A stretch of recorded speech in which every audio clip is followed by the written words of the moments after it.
Okay, so we're going to start first with API University. We're going to run all the way till noon. My name is Chuck Freedman. I'm Director of Platform Strategy with Mashery. Today's agenda, I'll start off with strategies that achieve platform business goals, and then Shal Gupta will come on. He's Director of Client Services to talk about foundations for API management and security. And then Neil Mancillo, who's Director of our Developer Outreach Group, will talk about generating developer interest and activity.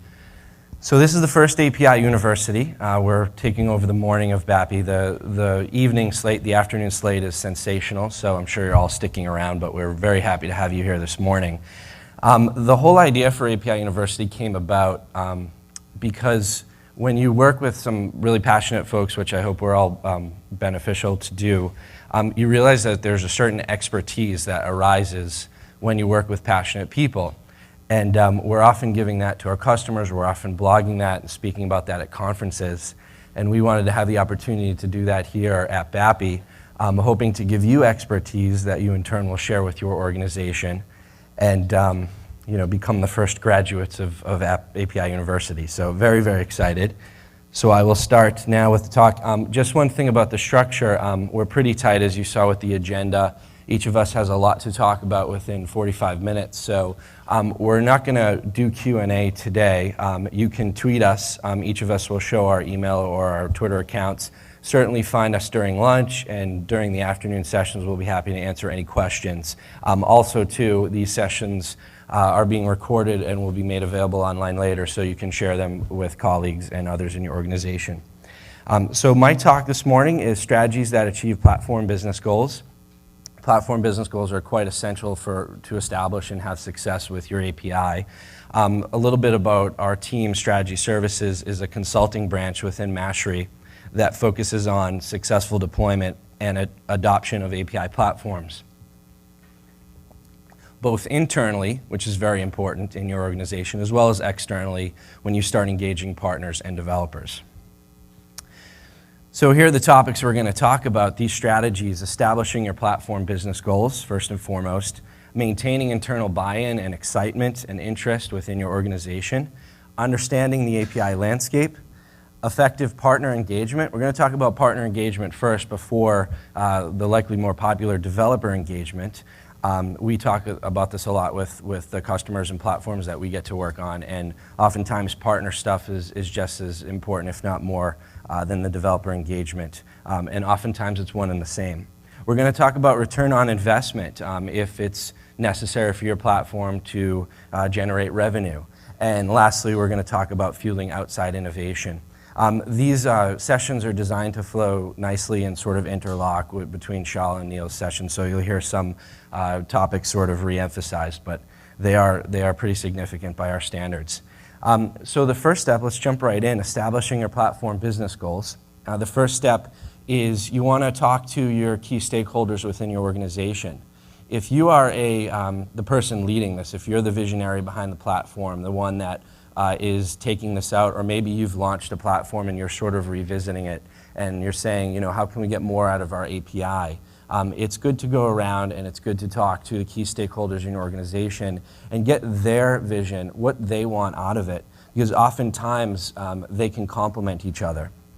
And it's okay if not everyone's on the same page. Someone may want to generate revenue, someone else may see the platform and sharing content and data outside the walls of your organization as a way to grow users. So we'll talk a little bit about that too as a strategy, but it's okay to solicit and get lots of input, because ultimately the key thing is to manage your platform as a product, okay? This is something that is another piece of software essentially that you are shipping. Even though it may already be baked into your backend and you're simply exposing it, it is something that does need to be packaged and marketed as a product. Marketing needs to be on board with this. They need to understand that when they bring this out there, it's something that the content needs to be honed and the messaging needs to be honed, and this does need to be treated and supported as a product. And make it as easy as possible for your engineering teams. I really like to see them focus on supporting the community when you do open up your API, generating code samples, engaging developers and building stuff on their own based on your API versus having to worry too much about the stack and the API management. There are some great tools out there that you can have locally or that exist in the cloud to manage your API, to manage key management, to host your dev portal. And these are all things we'll talk about as we progress through API University, but make it as easy as possible in IT. That's usually the key. When approaching teams within your organization, okay, to talk to product and marketing, for example, some of the good topics to have are what resources are needed? So what kind of growth is the company going to have? Who do we need to hire? Do we need a PM on this? Do we have enough coverage from maybe another app that's just completed or another piece of software that we can lend to this effort? Review timing, events, and communication. This is really important because a lot of what happens with your API, as many of you know that have launched them, is your life becomes sort of circulating between the product roadmap, when new features are going to be released, as well as events that are happening on the calendar, because those things don't move. South by Southwest does not move, and your product timeline cannot change that, despite many organizations I've worked with that wish it did. So you want to review timing and you want to review these events and make sure folks understand this, especially your product and marketing groups, because they will need to amp up accordingly. Also, sort of get an understanding of and brace yourselves for potential user growth, business impact, additional revenue, budget increases in certain areas. So these are things and good topics to talk about with product and marketing groups. With engineering and IT groups, make sure everyone understands system requirements. Lots of times it's pretty bold to take that back end that you built your website against or your own apps against, and now you're going to expose that to outside folks. Oftentimes we hear the term, poking holes in our firewall to expose this, and maybe as a starter, ultimately not the best practice to think of it that way. So a better thought through platform, a better thought through API launch has IT thinking about system requirements, performance and security, and available tools and technology. So again, there's a lot of stuff. When I launched my first platform 7 or 8 years ago, we didn't have any tools, so we had to bake everything in-house, and there was no build or buy discussion. Now there's some great tools that exist at API management layer that you can sort of use initially or long-term, and really offload a lot of dependency on your engineering folks and free those resources up to be a lot more constructive about how the platform's going to be. So the next topic we're going to talk about is maintaining internal interest and buy-in within your organization, which is really important. So I touched upon this a little bit initially when I said that you need to really champion your platform, especially if you're the driving force, if you're the key visionary. There are a lot of things you can do in-house to raise awareness for your platform. So one of the things that we're going to talk about is presenting and updating goals. Again, if this is a product, which it should be treated as, you're going to have a roadmap, and you're going to say, this is when we're first going to develop things or first expose certain APIs. Here are the features we're going to bring on board. Here's some of the apps that we maybe can expect to be integrated, whether we're building them or outside communities or partners are. So really understand those goals. Recap events and presentations. So when you go outside the walls of your organization and you're at an event, you're engaging folks probably on a level that your company hasn't yet, right? So you're meeting new folks.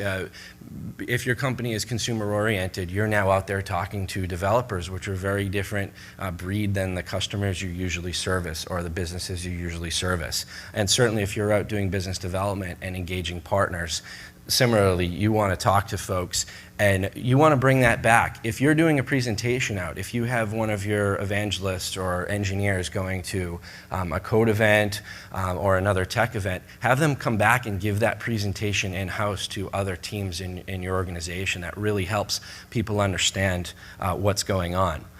Report on partner developer activity. Charles is going to do a deep dive in his next talk about what reporting looks like and how you can use this to track developer and partner usage and identify which apps are generating the most activity. Because those are the folks that are very likely going to become valuable partners of yours. You'll be able to talk to them and get feedback, but raise those folks in-house and make sure people understand. Because ultimately, this all helps put a face on the platform and helps folks understand. So one of the things I really like to see organizations do is when they go out on the road or after they talk to a partner, they have an open API and an app, whether notable or not. It could be a very small startup embedded in an incubator. Bring that group in-house. Bring those developers that aren't employees of your company, bring them in and have them present, especially to your engineering team, so they can put a face on who's actually working with that API. And I love to see that. And another thing we see a lot, which is cool, is folks obviously using the API internally first, especially in retail, where everyone's coming to their senses and learning to leverage an API, especially API management, to handle traffic and caching. Leading into the holiday season, we see this a lot. They're opening up an API, but not to third-party developers, but to themselves. And they use that to throttle and power their own applications that are going from mobile. It's quite an interesting mindset and adjustment when your backend's been powering your website all along, and now you're going to power this app that's on a device, on millions of devices out there, really untethered to your super LAN room in the basement of your office. And this gap involves some new line of thinking. So it's good to trust your own APIs first sometimes and then open them up to third party. So you don't have to go, we have an API, let's go to a hackathon. Run that first. And speaking to this, one of the great practices that we've seen a few companies do is they hold their own internal hackathons, which is really cool. What basically this is gives everybody a chance in your organization to digest the platform. So they can come in and they can actually work with it. And they can give you feedback.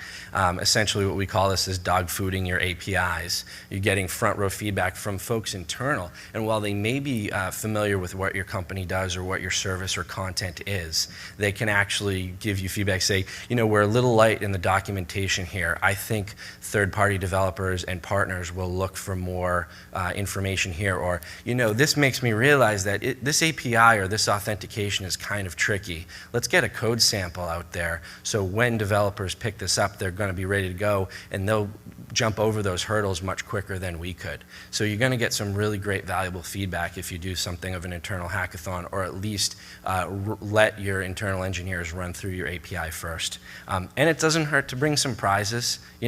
Oftentimes these internal hackathons happen off hours on the weekends. So give a chance for some internal folks. And sometimes too we find that there's someone in a product or marketing team or support, no one knew they could code, and they come in and they actually build this really cool kind of product, and it becomes a new feature that the company offers. So it's a great practice to do. Understanding the API landscape, and you're probably seeing this and you're probably realizing exactly what this is, but a lot of folks don't do this before they open up their API and launch their platform. Effectively, what we want to do, what we want to see people do, is understand the platforms, especially those in their industry. Take a look at that canvas of the companies that are in your vertical, in your industry, that are doing things similar to you, and know what's out there. There's a lot out there. There's thousands of APIs, and my next slide we'll talk about how you can do some research to find what those APIs are. But especially be familiar with competitors' platforms, because what you're basically going to find is they have features out there that you may want to match or you may want to best. They may be missing things that you feel you have that you can bring to market and really get out ahead and attract partners much more aggressively than they could. Look at their developer portals. Look at their forums. See what developers are asking, what challenges they have. It's all out there, and you can learn from this. So when you put your API out there, you sort of have a little leg up because you did that research and did that homework. Complementary platforms, get introduced to complementary platforms. Like I said, there's a lot of APIs out there, and it may be APIs that are outside your industry that can add tremendous value to your platform. Oftentimes, you know, the name of Mashery is based on mashups. It's the concept of, you know, kind of mixing and creating a cocktail of various data and merging it into one application. And so you want to find maybe some platforms out there that are complementary to the service or content or data that your API offers. And you can approach them and they maybe become your best friend, your best partner. You may want to find a way to work together to co-evangelize your platforms, and you may want to suggest to other partners that they sort of integrate both. And speaking to that, there's another approach here called cross-pollination, which some folks are doing actually. They're going out and they're finding out that when a developer or partner wants to use their platform and their data, it's so often complemented by someone else's that they're actually integrating that data into their own platform, which is actually a lot easier than it sounds, and offering it together as cross-pollination of APIs. So your platform becomes that much more robust because you're already pre-complemented with other data that you know and expect folks to work with. Available resources that we use and a lot of folks use, ProgrammableWeb is one. This is a big directory of APIs, and they actually index APIs by vertical. So if you want to see what's going on in healthcare, you can actually look that up, and I think they have something like 70 or 80 APIs listed there. It's pretty phenomenal, and they've been at it for a long time. Actually, John Musser, who founded ProgrammableWeb, is speaking this afternoon here at BAPI. So we use that tool a great deal. Talk to your internal developers. Go to your engineering teams, tap them on the shoulder and say, you know, you have colleagues that are at competitive companies or other companies in this industry. What are they doing with their platform? What APIs do they like to code with? What have they seen out there?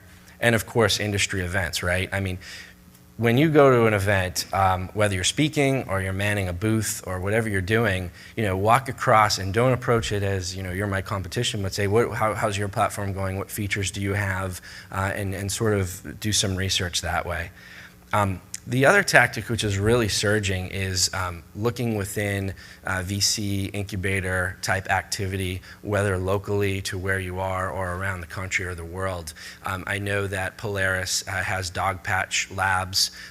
In the health space alone, there's Blueprint and HealthBox and Rock Health, and these are incubators and company accelerators that are basically bringing in companies sometimes a dozen at a time. And they're startups or they may be proven business models that just need a boost, but oftentimes you can learn a lot from them, and you can see what data and what services they're dependent on and learn a lot about what's going on in the API world and really understand your API landscape. So effective partner management, target specific partners and apps. When you go to bat with your platform, when you launch it, or when you're ideating it and you're talking about what features from your back-end service that you want to expose as your API, have a vision of apps in mind. You know, think about what you as a user would want on your phone or on your devices. You know, think about the things that you would like to see come to life, and certainly when you're talking to other key stakeholders in your organization, come to understand what everyone's desires are. I think Shal had the term API dreams, and I think I liken this a lot to, you know, what apps do you ultimately want to see come to life? Because that really helps when you're going to go engage a partner, because you may already be working on an app or using an app on your phone or on another device or on the web, and it's missing something that you can offer them. And maybe by creating your platform, you're going to unlock something that's going to make that even better for you and likely millions of other people. Understand what your platform and data can bring to the user. So again, this is when you're engaging partners, oftentimes is business development or an entrepreneurial developer. You may look at them as someone who's, you know, a CEO but also a coder, which there are tons of now, and kind of understand what special thing your platform or APIs can bring to them. Because in conversation, they're going to ask you, you know, I checked out your documentation, and it looks like a really well-written API. Looks like it's very easy to get in and out of. But what's there for me? What's there for my users? So it's really good to go through that exercise and understand that before you talk to them. And then you can go and say, actually, I think your app's missing restaurant ratings, or I think your app's missing TV listings, and our platform does that really well. So I think this is a really good exercise to have. and what do their users bring to your platform, which is really an interesting thing, because when you go to a partner, there's this, it's why it's called a partnership. There's a mutual beneficial thing happening between you and the app that you're going to be integrated in, or the other business you're going to be working with. So evaluate what kind of user growth you could expect to see, what kind of additional revenue might be there, and this will play into the next topic, the return on investment generating revenue topic. But sort of think about these things. You know, what is, by my platform being integrated with their platform, or me partnering with them, or my API showing up in the context of their application, what's going to happen my way? You know, will their users become my users? Will I need to support them? So all these things need to be considered. And this is actually a really cool practice, which is APIs can be used as business development. So if you're looking to partner with a company, whether or not there's API integration in the future, whether or not they're going to say, oh, yeah, we have to plug your API into what we're doing and this will be great, you can use this API as a business development, sort of a key into that conversation. Oftentimes, you know, conversations will start, especially at some of these tech events I've been at, talking about your platform first. It's almost like this is what you put out in front of yourself, you know. Yeah, we have a platform, here's what it does, this is how many developers we're working with, how about you? And this can become a very effective business development tool.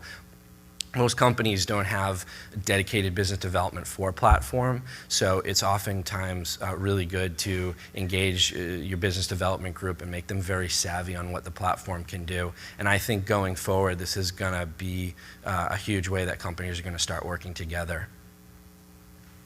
And consider single sign-on. This is a bit technical, but basically what this means is a user can log into an app and access whatever data is presented there, no matter where it's coming from. This is embedded in authentication that your API will have to support. Again, simpler than it sounds, but single sign-on is huge, because this way someone doesn't have to sort of sync, you know, log into the app, then sync your data. It's a one-time thing, and it works very effectively. It increases adoption. It makes life a lot easier for the user. So we're going to talk a little bit about some great examples of partner management that we've seen, some of which we've profiled as case studies. A great one that a lot of folks probably know because there's television commercials about it is Foursquare and American Express.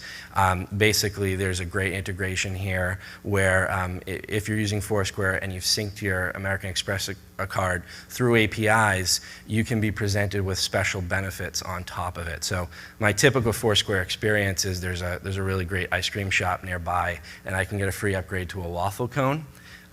With this, there's sort of a boost, and you get sort of added value. Sometimes you get 20% off.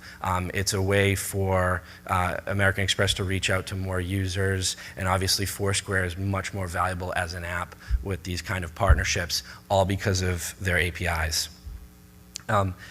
Rooters and Clout. Everyone's familiar with Clout now. This is a really cool content sort of cocktail, content integration. So, you know, you have this stalwart, amazing, established news provider in Reuters, and then you have this new service called Clout, which basically goes out there and provides you a rating on how impactful you are out there. And I think actually someone from Clout's also speaking this afternoon. So this actually is a cool way for them to show the most influential people across the web based on their Clout score. Again, all happening through APIs. And the third thing I want to talk about, which is really cool, I have an affinity for devices, and not particularly phones, but especially in the TV space. So I love to see how APIs are fueling innovation on set-top boxes and smart TVs.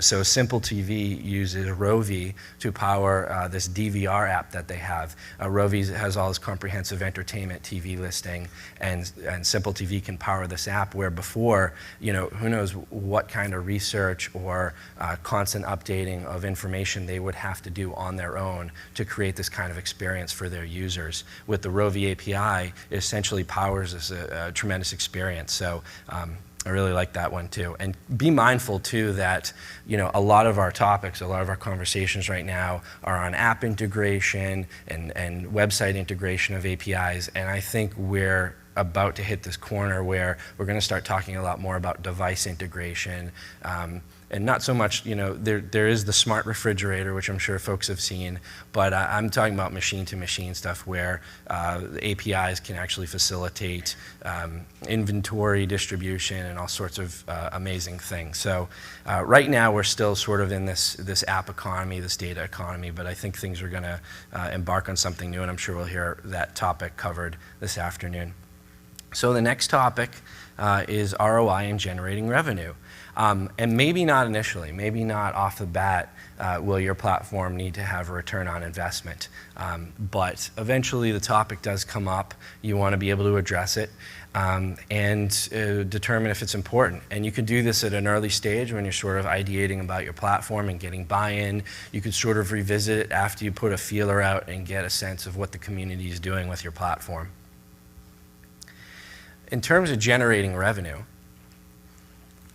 this has become a really hot topic of late because a lot of companies are actually charging to access the data that they provide in their platform, licensing their data, putting it out there so that you can charge per month or how many API calls you make. But developers and partners are paying to access several platforms' data, and you kind of want to look at your data and if it's something of value, something that you've created that no one else has, if you have a wealth of it, and we'll look at some examples. But charging for data is becoming a more common practice, and there's great tools that make this easy. It's usually dependent on having your reporting or something integrated with a billing system, but it does happen, it does occur, and we are seeing tremendous amounts of revenue coming in based on companies having API channels. If you're already charging for data or a service in some fashion and you're about to open up an API, you want that API to mimic your current business model. So there's no reason that certain people have to pay because they're accessing your data in the old world way. Old world meaning a few years ago, maybe they actually had to, on a daily basis, download a CSV from something and upload it to their server. And now that you have an API, they can pretty much get that data on demand. If anything, you're adding tremendous value to the data you're already providing. So you should definitely mimic that model of charging for access to it. It's also good to offer a trial. So sometimes, and some of the Mashery platforms actually have ways where they do charge for data, but you can get a temporary key that gives developers and partners access to it through your partner portal or your dev portal, and they can actually go in and take it for a test drive. And use that portal, and we'll talk about that in a little bit, but use that dev portal to show pricing and to manage keys and access to your platform. So let's look at some great examples here. People, which is a site that pulls together personal information. It's sort of a white pages, but goes back years and years and it collects all your information. They do a great job putting pricing on their site, on their dev portal, and they can actually give developers a temporary key, so they don't even need to sign up. They can actually go right away and test the integrity of the data on a temporary basis and then come back and contact a salesperson, and that key basically gets graduated to a different tier where the data can now be charged for. Sports data is another big one whose business it is to put very reliable and very rich data. They actually staff folks at all live sporting events. So they actually have a group of folks there and they're piping in live data, and it's tremendous. And it's quite an amazing thing. Some of the apps, their biggest partner on their site is NBC Sports. And you can imagine a big media organization like that being able to leverage an API like sports data because they have live people at the events reporting on topics. And the way they charge is kind of neat. They actually tier out their API based on leagues. So every league, Major League Baseball, soccer, football, etc., has its own branch in the API that folks can charge for and sign up for and access. MossCap is actually pretty cool. They do a great job. You could kind of see the design on the side, the slide here, but they do a great job of sort of tiering out access to a platform, pricing it accordingly, and making it very easy to come on board and sort of find the right traffic access to their API that's right for you.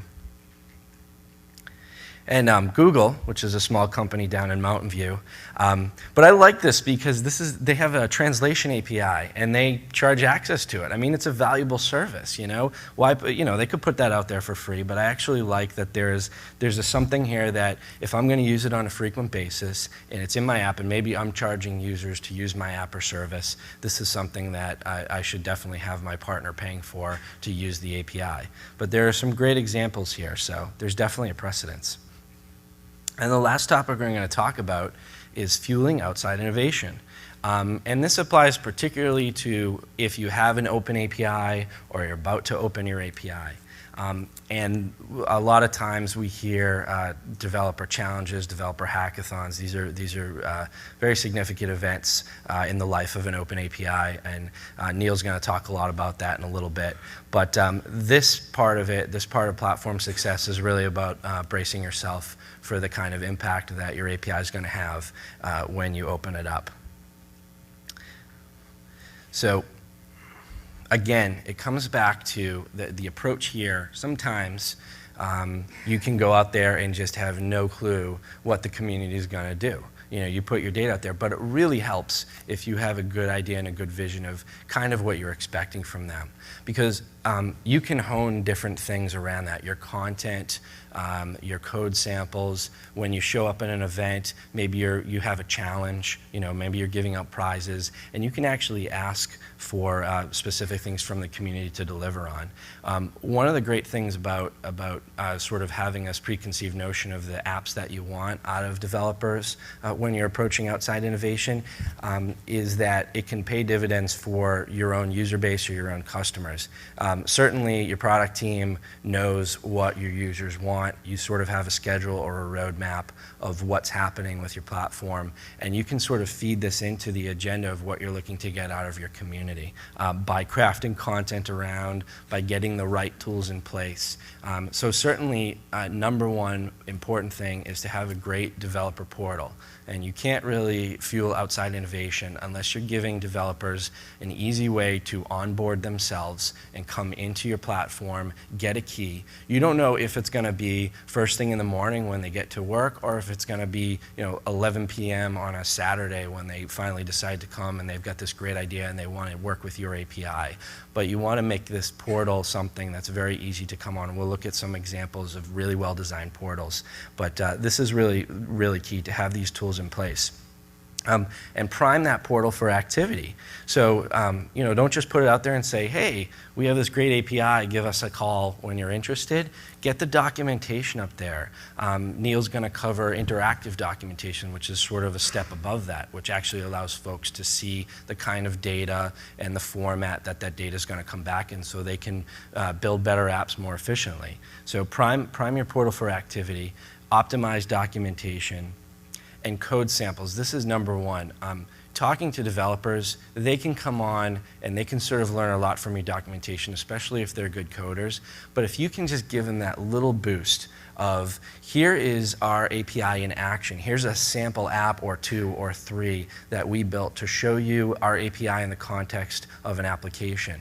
They can pick that up, redesign it, add the features that they want, and they're off and running so much quicker than someone who maybe has to grapple with fitting their API into sort of brand new code. So this is really helpful, and it's a great tool. We see a lot of people having success with that. Some of the portals that we really like to refer folks to, TED, everybody knows TED, the Technology Education Design, or Technology Entertainment Design. Great API, great portal, and they do a great job putting it out there. So their API puts content out there so folks can integrate it into their own apps. It's a great content media proliferation API. So we really like this design. Terapeak, which is phenomenal, and I don't know if you could see it on the screen, but Terapeak's design is so great. It doesn't look like a particular typical developer portal. It looks like a really well-designed blog, and they do have great blog activity. But if you look in the center of their screen, you'll see this button that says key.get, and you click that, and that brings the developer right into the apply for a key process, so they can go right into it. They don't have to even click around the menu items. They go right into it, and I love that sort of instant onboarding of activity. One of my favorites is the Ship API by Sincerely. Sincerely is an API that allows you to, if you have a photo app or a camera app, it allows your user to order prints and have them shipped. I think the first form they had was postcards. And because of their API, they recently announced that Facebook is now using their service through their API to let Facebook users order prints of their photos, which is pretty tremendous. But they have a sensational API, and one of the things I really like about what they do is they make it very easy for developers to understand what's in it for them. Neil's going to talk about incentivizing developers in his engaging developer community talk. But incentivizing developers is another element too, which is great. But they sort of have an affiliate program, so every time someone orders a print through their API from your app, you get a cut of that. So it's a tremendous job that they did. And then ESPN, phenomenal. And I'm actually not even showing the homepage here. They have a special page called Getting Started. You know, why not? Why not tell developers what they need to do, what the 3 simple steps are to get going with your API? These are tremendous tactics, and definitely something that you should have in your portal, or if you're about to launch, you know, get that content ready, because it can make the difference when you're looking to fuel outside innovation. So we're going to finish up on this talk. Just to sum up, you know, we talked about various strategies here. We talked about getting internal buy-in. We talked about understanding the API landscape, approaching partnerships, considering return on investment, and of course, fueling outside innovation. So this was Achieving Your Platform Goals with Strategies. I'm Chuck Freedman. If you have any questions for me, please find me at lunch or this afternoon.